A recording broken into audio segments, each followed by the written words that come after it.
Hi there, welcome to another informative show. This is Jamaica Magazine and I'm Adrian Atkinson. A new month has started and much is being desired. Better days, free of natural disasters and pandemics.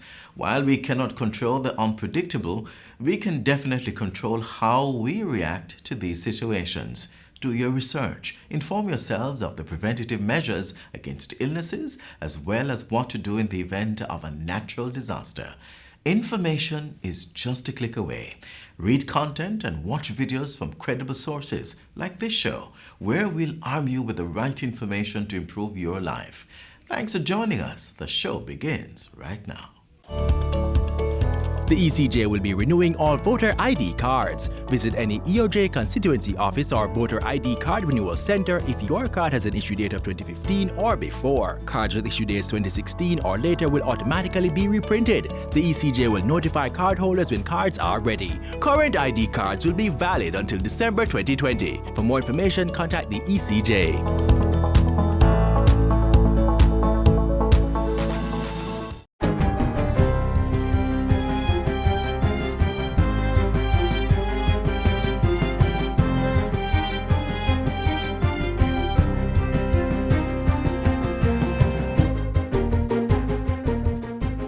Good day, I'm Lorraine Mendez and this is your JIS News for Tuesday, February 4.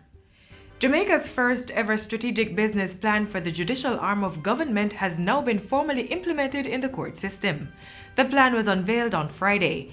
It outlines strategic objectives for reduction in court case backlogs and the wait time for court records, automation of some judicial processes, and eliminating delays and multiple adjournments by 2023. Justice Minister Delroy Chuck describes the plan as a noble effort to hold the system accountable to benchmark standards or targets that must be achieved. And I would urge all Jamaicans to examine this strategic plan as you implement them.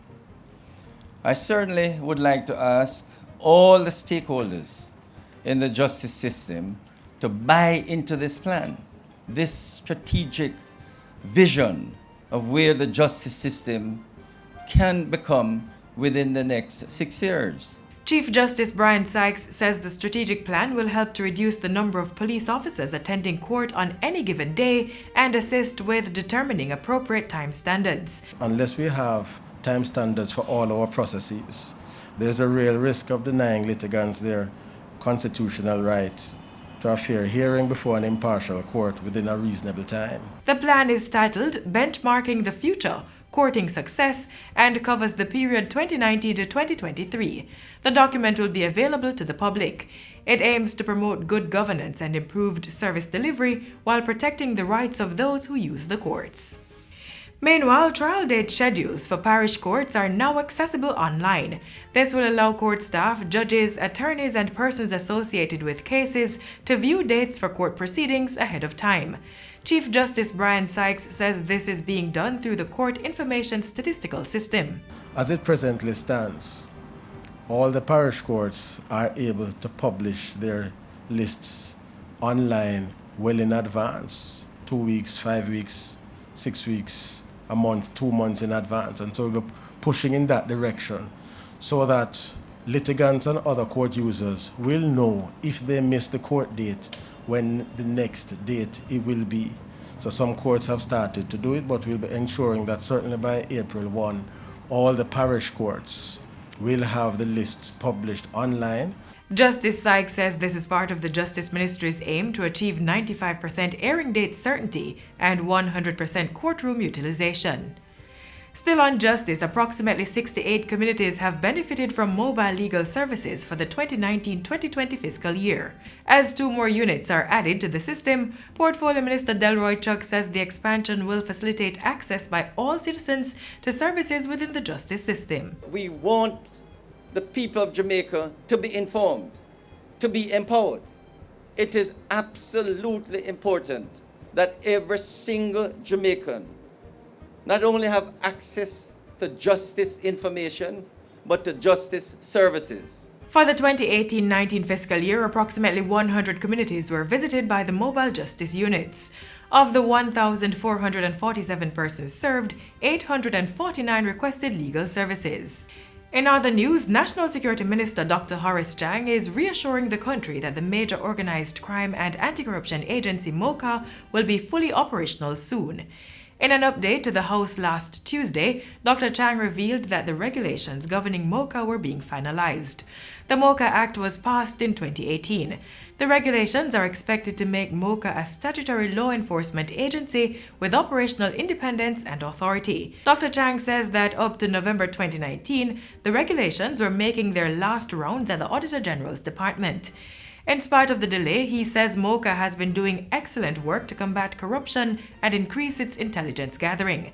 The agency has 280 cases before the courts, with 15 described as major cases and 6 currently being tried.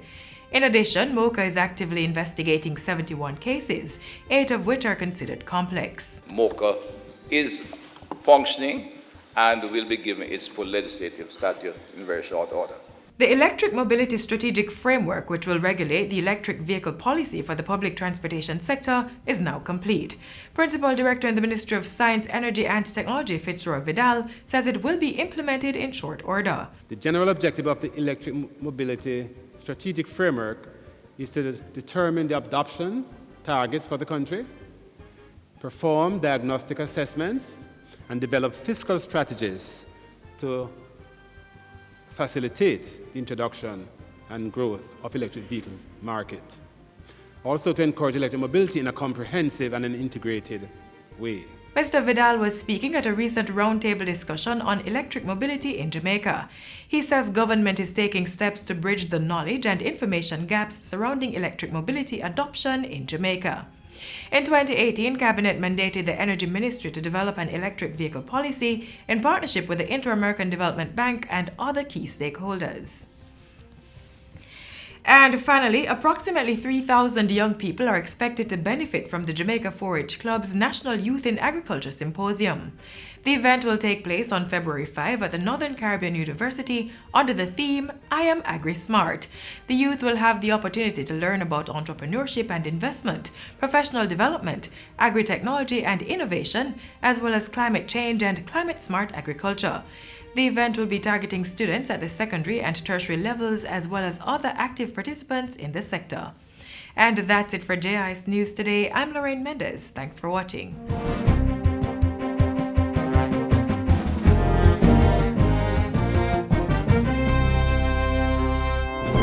Protect yourself from the flu virus. Visit your nearest health center or doctor to get the flu vaccine.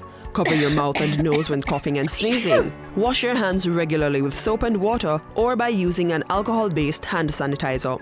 Avoid the spread of germs by not touching your eyes, mouth, or nose. And be sure to regularly disinfect surfaces and objects that are used often. Remember, your health is your responsibility. Up next, a roundup of activities by Prime Minister Andrew Holness during the past week.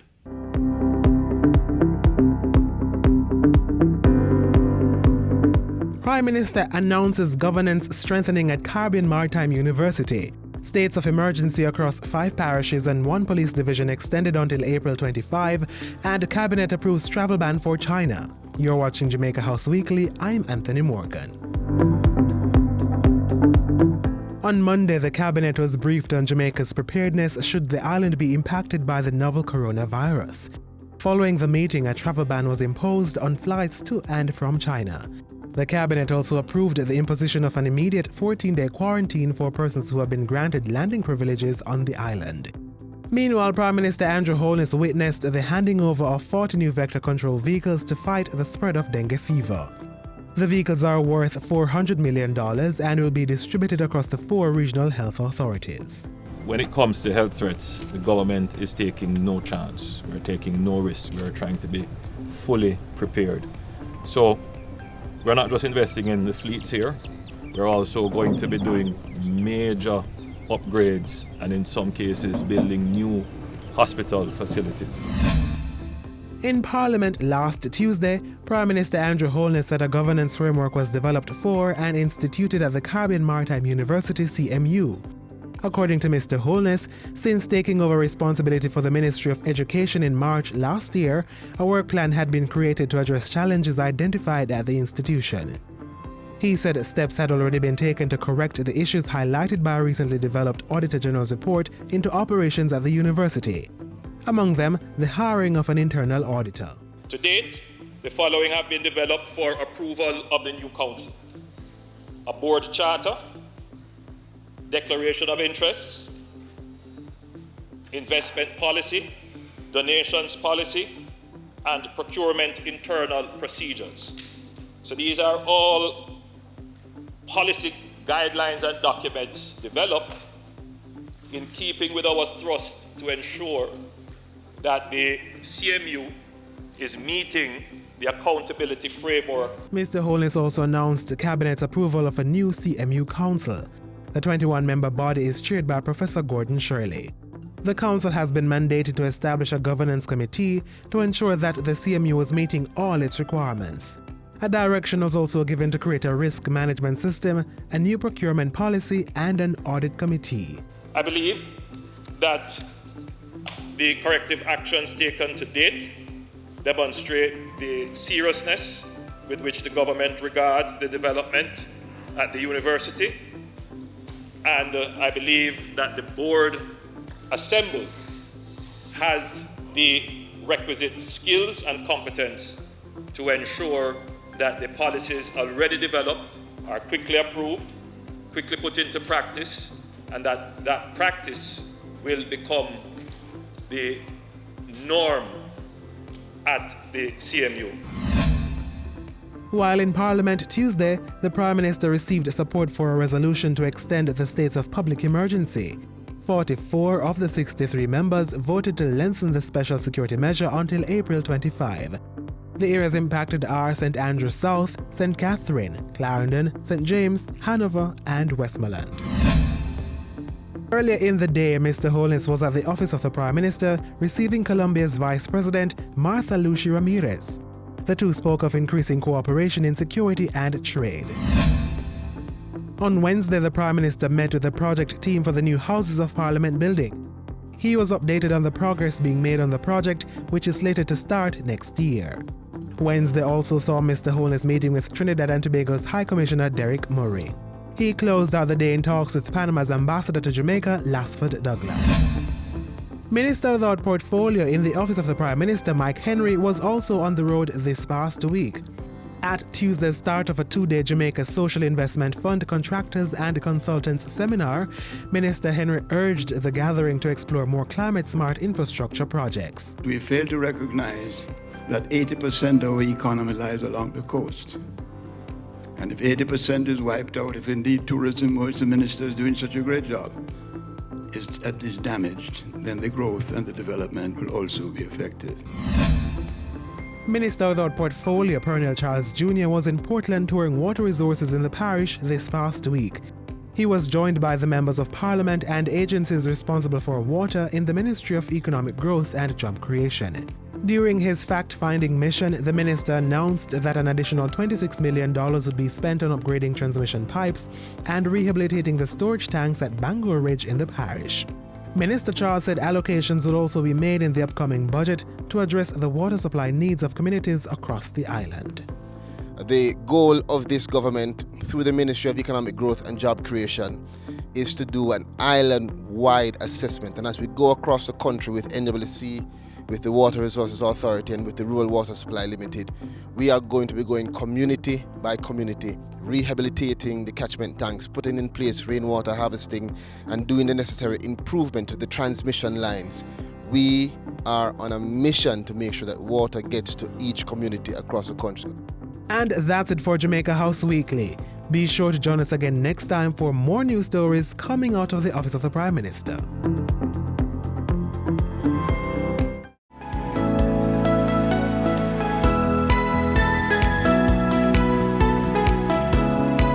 Did you know that you can apply for a copy of your birth certificate online or by visiting any of the Registrar General's Department offices listed on their website? For ease of processing, there are several things you need to know about the person or child whose birth certificate you are applying for. Here's a checklist. Ensure you know the correct name and spelling of the person, as well as their mother and father. You will need their date and place of birth, which is usually the name of the hospital or location they were born. Parish of birth is also important. Find out also the birth entry number along with the date and place of registration for the adult or child. Remember, for additional information on how you can apply for a copy of your birth certificate or someone else's, contact the Registrar General's Department today. Cancer is the second leading cause of death globally, accounting for an estimated 9.6 million deaths in 2018. Lung, prostate, colorectal, stomach and liver cancers are the most common types in men, while breast, colorectal, lung, cervical and thyroid cancers are the most common among women. For centuries, we have been told, let your food be your medicine. Science has also proven that we are what we eat. As the country commemorates Heart Month and join the world in observing World Cancer Day, let's eat well. Watch this. The Jamaicans are running away with the event. Can Trinidad and Tobago take the second spot? At Safa Powell, Jamaica, gold, 37.10. World record! Born and fed in Jamaica, homegrown athletes sustained by the foods of the soil, enriched to reach international heights of glory. This is a fabulous moment in Jamaican and Caribbean track and field history.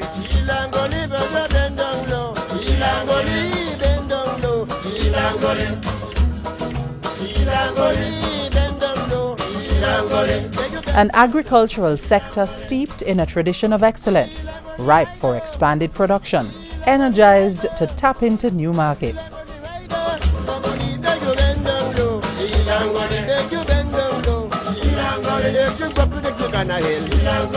A nation of champions.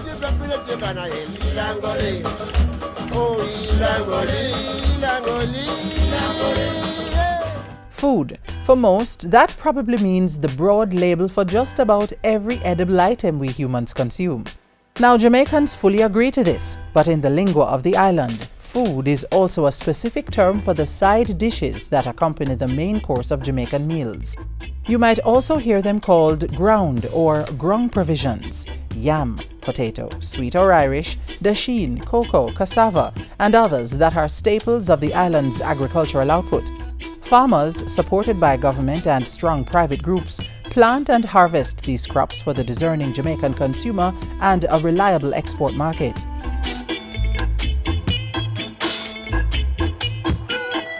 As the world marvels at the lightning speed of the likes of Usain Bolt and Veronica Campbell-Brown, many have asked, is it in the food? Perhaps the yellow yam? When we roast the yellow yam, when we roast the yellow yam, and we slice it in a two, and we slice it in a two. The skin is brown, sometimes black, and some say scaly. Peel away the outer layer and get to the heart of its starchy goodness. There you'll find fulfillment and a taste that is as distinctive as the indescribable talent of our trailblazing athletic stars. More importantly, in the heart of our yams are essential nutrients for healthy living: vitamins C and B6, potassium, manganese, fiber, and iron. These nutrients converge in several varieties of the Jamaican yam, a tuber with off-white, purple, white, yellow, and sometimes red flesh, depending on the variety. For every type of yam, there is a uniquely Jamaican name, like renta, yampi, moonshine, or afu. Whatever the name, they're all edible, just so long as you cook them first. And with thousands of acres of fertile land, yam production is an island-wide vocation in Jamaica. But you might be surprised, or not, to know that the most popular yam-producing parish, Trelawney, is also the home of the world's fastest man.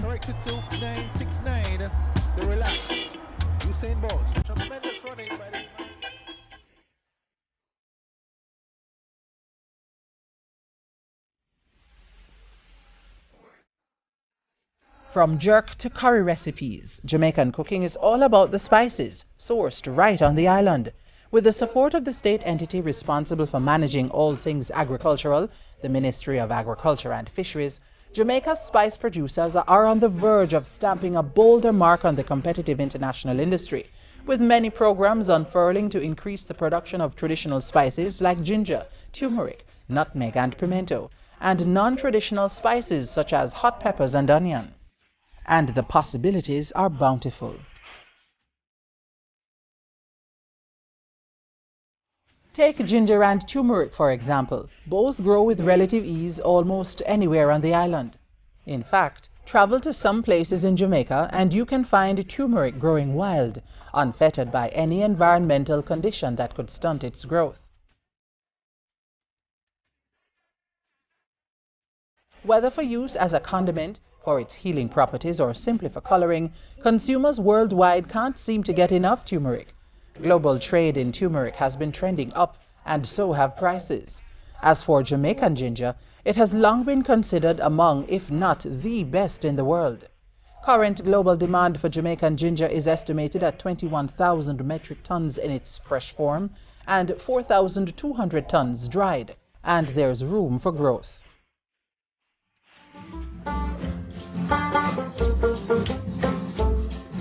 Jamaica is a tiny giant in the world of agri-processed foods. Island producers are dishing out big, unique flavors, employing ingenuity and utilizing the support of state agencies to steadily eke out more of the international market for these goods. Jamaican companies like Central Food Packers are making a mark on this agricultural offshoot, exporting quality canned, bottled and baked foods to markets in North America, the United Kingdom, Canada and the Caribbean. Included in the mix are mild to spicy hot sauces, jams and jellies, a must if you want to proclaim your Jamaicanness. Ackee, delivered to you in a can, and for a bit of green delight, callaloo canned in brine. Then there are some unique Jamaican spreads for your breads and biscuits, like a dab of Solomon Gundy or a spoonful of delicious mango, sorrel or tamarind chutney. And let's not forget the roots wines. Jamaica's value-added agro-processors are engaged in other sweet pursuits. Companies like Honeykiss are churning out all-natural honey confections.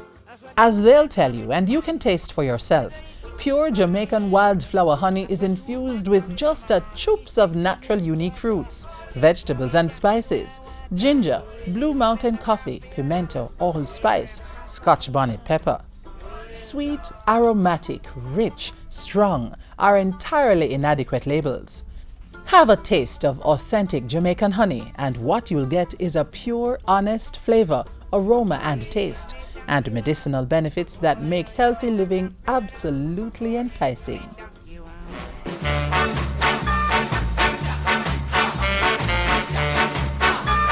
Whether your delight is tea, coffee or maybe cocoa, Jamaican value-added producers have carved out a reputation for delivering only the best. Jamaica is known for its lush landscapes, revered for its music, celebrated for its track stars, and the world is hooked on our coffee. And it's hardly surprising. The species of choice in the Jamaican coffee industry, Arabic coffee, is widely accepted as producing the far superior cup. And Blue Mountain is the brand best loved by coffee connoisseurs from near and far, commanding high prices wherever it's sold.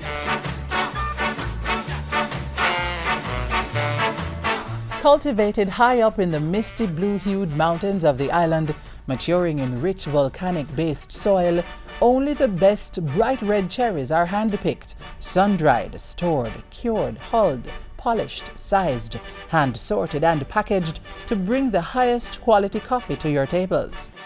The end product is a cup of exceptionally balanced, exotic and intense aroma with an intricate range of flavor notes that is said to include a subtle hint of herbs, spice and chocolate. Let's take a tea break. Authentic, Jamaican, instant, Salada teas are among a thriving tea market that bags flavors familiar to most people and countries, mixed in with some distinct Jamaican blends.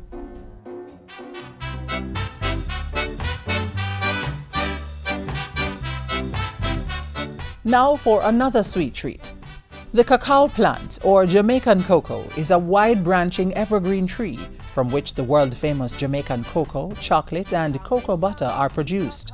Local companies like Chocolate Dreams are milking the lessons learned from centuries of Jamaican cocoa production to turn out sweet delights for every palate.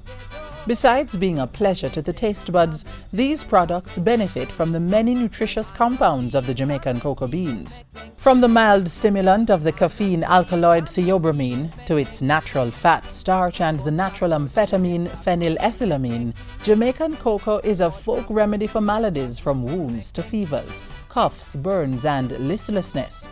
Its fat, Jamaican cocoa butter, is used in confections, in manufacturing soaps and cosmetics. Sweet, medicinal, another Jamaican agri-pursuit poised for new investment, ready to compete with the best anywhere in the world.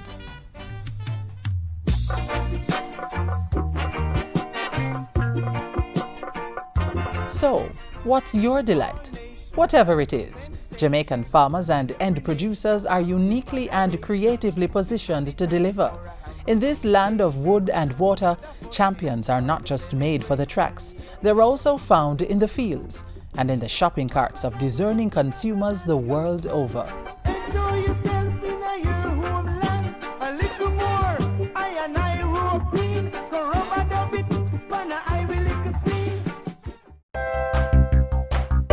So many wish they could visit our shores.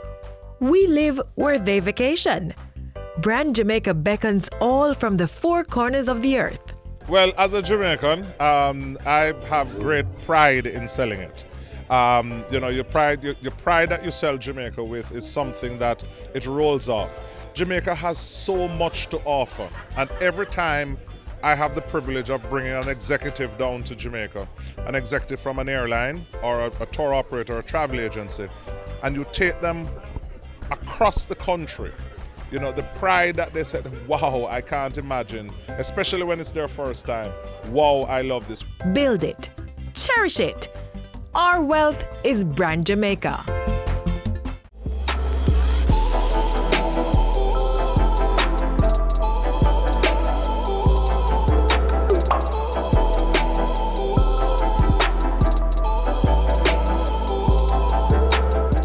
We've come to the end of the show. Catch us again tomorrow right here on this station.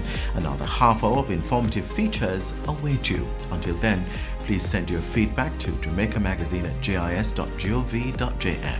You may also connect with us on Facebook, Instagram, YouTube, and of course Twitter. On behalf of the entire production team, I'm Adrian Atkinson. Thanks for watching.